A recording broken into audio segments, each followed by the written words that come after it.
Hi there, my name is Christian Eschbach. Welcome to the first episode of my CD review show. I'm going to jump on the wagon there of people doing reviews on YouTube and whatever. So, anyways, moving along. Best way to start the first episode. Going to start with probably my favorite album from my favorite artist, Alice Cooper Killer.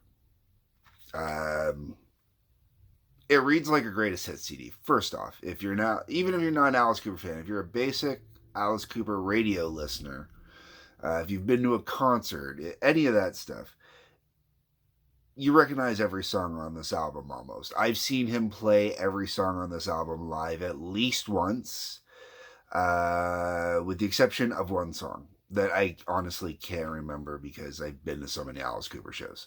Once again, favorite artists. But the Killer album starts off with Under My Wheels. Fantastic song, heart racing song, just gets you pumped right off the bat. The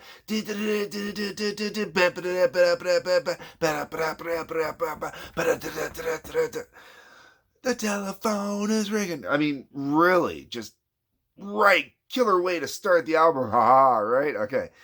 Seriously though, fantastic song, great way to start the album. I've seen Alice Cooper use it to start concerts. It is a killer way to get everything going, just right off the bat. Right after that, we move into the sensational and I dare say erotic "Be My Lover." If you've seen Alice Cooper live, he pulls out that song. He pulls out the snake. "Be My Lover" is just true blue, fantastic Alice Cooper paying homage to what life is like to be Alice Cooper in the early days. I mean, this is a very early days still. Their fourth album in, technically. They had done two of Zap already at this point. They had done Pretties for You and Easy Action. Then picked up with by Bob Ezrin to start doing production. This was the second album with Bob Ezrin. And you can really tell that Bob Ezrin knew what to do with the Alice Cooper group at this point. He got it. And it shows even more when you move forward into the next song, Halo of Flies. Alice Cooper has always been stated as he's the one that did all the arrangements on this. He's the one that got it all put together and everything like that. You know, he's not a musician, but the guy's a musician. Enough. This it should also be mentioned that this is Alice Cooper with the original group. So if you are in the Alice Cooper fan circles, this is ACG or Alice Cooper group. To me, the Alice Cooper group was the pinnacle of Alice Cooperness. You can't beat Michael Bruce, Glenn Buxton, Dennis Dunaway, and Neil Smith. The first two being the guitarists, the second two being the rhythm section, the true rhythm section. Dennis Dunaway and Neil Smith are both huge influences on both my bass playing and my drumming. I do both. I dabble in a few other instruments, but those two, so much to do with my passion for those two instruments.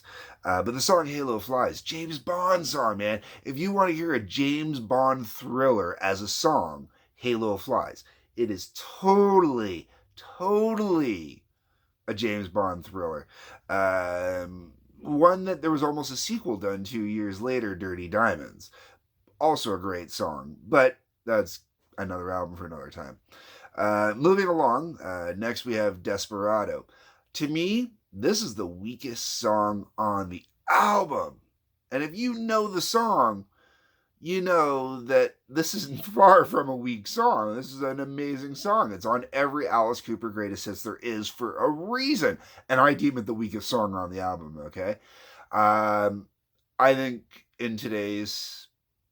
with today's production techniques and sound techniques, it would be a lot better than it was back then. I think it suffered from the limitations of the time. I think it could have been a lot more textured and a lot more refined sounding, which at the same time would have went against the rest of the album because this is very much a garage rock band still. Okay, this is raw, pure.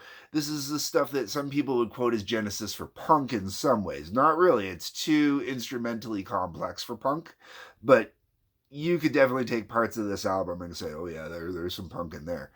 For example, moving on to the next song, You Drive Me Nervous. This is true an album track. But I've heard Alice do it live. I've heard him do it live, and when he does it live, it's great. But "You Drive Me Nervous" is very much, it's a long-winded punk track, but it's still a punk track. It's very simple, very pure, very, very, very raw. Just great song, great. And when Alice gets going in there, there's just certain ways that Alice would deliver lines in a song that, he'd be repeating, but he repeated in a way that you just admiration for the guy as a performer. You drive me nervous, nervous, nervous, nervous. Whoa, whoa, whoa. You drive me nervous. It's a very normal thing, and I'm sorry, the singing's horrible, guys. This is why I don't sing, I play instruments. But anyways, Alice is the only person I know that can deliver lines like that constantly, and it wouldn't sound cliche, or it doesn't start sounding like a trope or a go-to gimmick, like Steven Tyler with his high-pitched things that he does all the time on every song. You just kind of get like, stop it. But speaking of stopping, we're gonna move on here. Next song, Yeah, Yeah, Yeah. Great tune.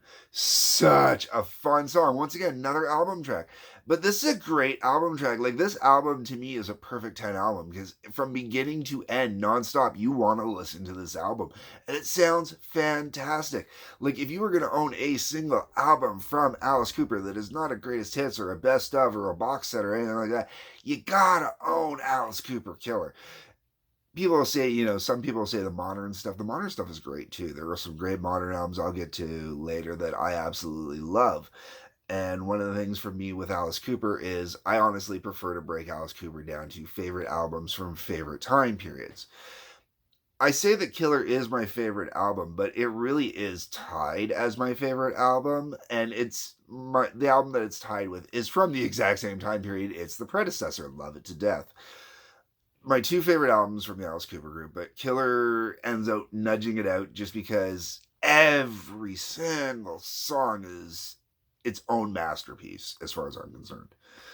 And going on to that, this album finishes off with one of the most twisted songs a lot of people feel is in Alice Cooper's repertoire, if they just go by the title and they don't pay attention to the lyrical content of the song.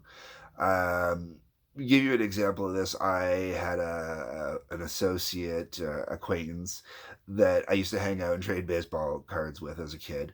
And one day he came over and we're hanging out, and we're talking music and stuff like that. And I decided to put on the Killer album, and it gets to Dead Babies. And man, Ryan would not let that one go. I thought I traumatized him briefly. So Ryan Mason, shout out to you. Hopefully you got over the trauma of Dead Babies. But the reality is, Dead Babies is this masterpiece of a song. But it's the heart-wrenching tale of child neglect and child abuse. And the fact that it is so misunderstood just based on the title and who it is singing it. And then there's the shock and awe that comes from when Alice performs it live, because it is something. I mean, in the early days, Alice used to drive a Sabre through a rubber doll and then into the crotch of a mannequin, and it would get real wild and out of control, right? But it was the symbolism behind it, and it was we're talking 1971 here, okay? This is a song that will never, ever get radio play. As much as it should, it never will. And it really should, because it might have really helped drive home the concept of child neglect that much more. And it would have horrified people that much more, and might have helped stop or shine more light on it. Because Alice did shine a lot of light onto another very taboo topic with the song Only Women Bleed. If this had been a ballad aimed at women, it might have been a different story. But because this wasn't a ballad aimed at women, this was a song designed for shock and awe, you have to be an Alice Cooper fan. Not a hardcore fan, but enough of a fan to know the song. But you just have to be a human being with, 5 seconds of lyrical retention skills to understand what the song's actually about. And that follows up with the closing song for the album, the title track for the album, Killer. Killer is a man being sentenced to death. You can see it as the follow-up to Billion Dollar Babies. Someone's neglected their child and now they're suffering the fate of going to execution. And this is entirely what this song is. This song is entirely about the execution of Alice Cooper. Now, if you know Alice Cooper loves to get executed on stage. The guillotine, the gallows. I've seen him do what he calls the sarcophagus, which would be a variation sort of on the Iron Maiden. Uh, just kind of cool little stuff like that. Alice is about the executions. And then there was also the classic electric chair, too.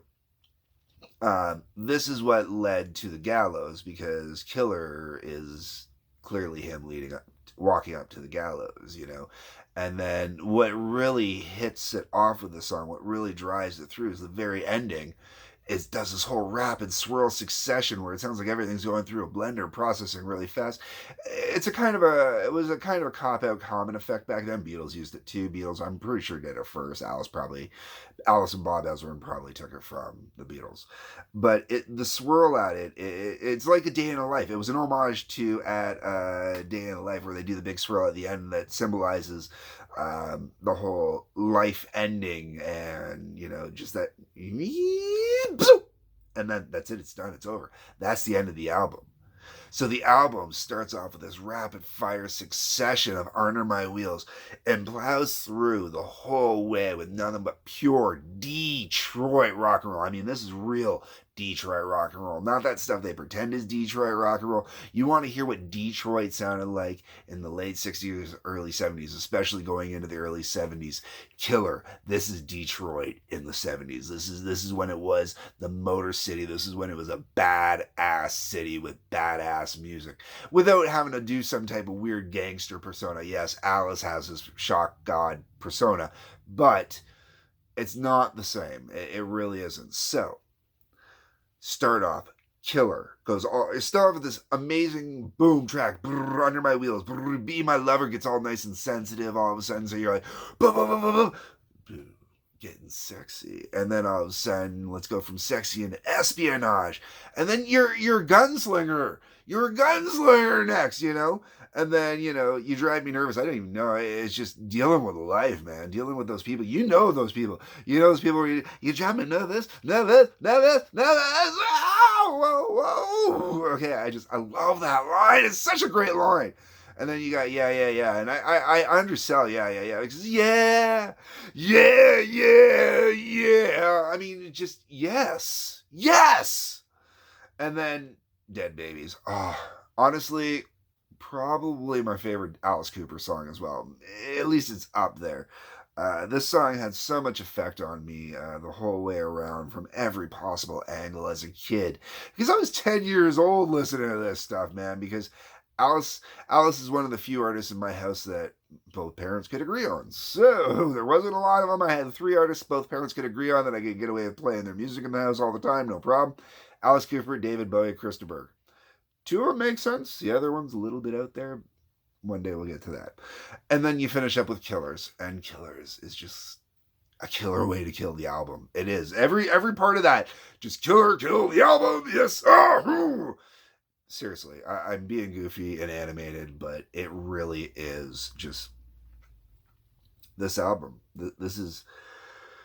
You have to have this album, folks. You absolutely have to go out and get Killer. If you don't have it already, go get it. You must have it. Buy it on vinyl.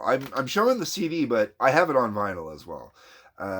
If you can get it on vinyl, get it on the original vinyl. I don't care what anybody says. New vinyl is not the same as original vinyl. If you're going to take the time to listen to vinyl, listen to original vinyl. That's what I would do. However, CD is great as well. I really wish they would do a fully digitally remastered and restored from the original tapes. I don't know who has the original tapes. It's probably Warner Brothers, because that's who originally did it. If it isn't Warner Brothers, if they sold them to Rhino, then Rhino's got to do it. I know Rhino was doing it with a couple of the other albums, or at least 2 albums. I know they did with Dead Babies, and they did it with Welcome to My Nightmare. I really, really, really wish they would do it with Killer as well. And if they did do it with Killer, I need to find a copy of it because I don't have one. So yeah, that's it, everybody. That's my review of Killer. I hope you enjoyed this episode. Hope you come back to watch more. I guess this is the part where I do the hit subscribe, like, leave a comment part. You know what to do. I'd really appreciate it if you could help get this out there. I'd really like to be able to hopefully help suggest some CDs, especially to, there's younger people out there now. Music is so differentiated now, and there's so much out there with a global exposure with so much different stuff that hopefully I can help introduce some kids to some new music. Not that any kids are going to be probably watching this review, Gen X or older, right? But if there is any Gen Z in there, because this is geared more towards you guys in Gen Z. So if there's any Gen Z out there, Gen Z, this is an album you need to have. I know my kids know it by heart. Every other kid should too. Love y'all. Peace. Take care. Until next time.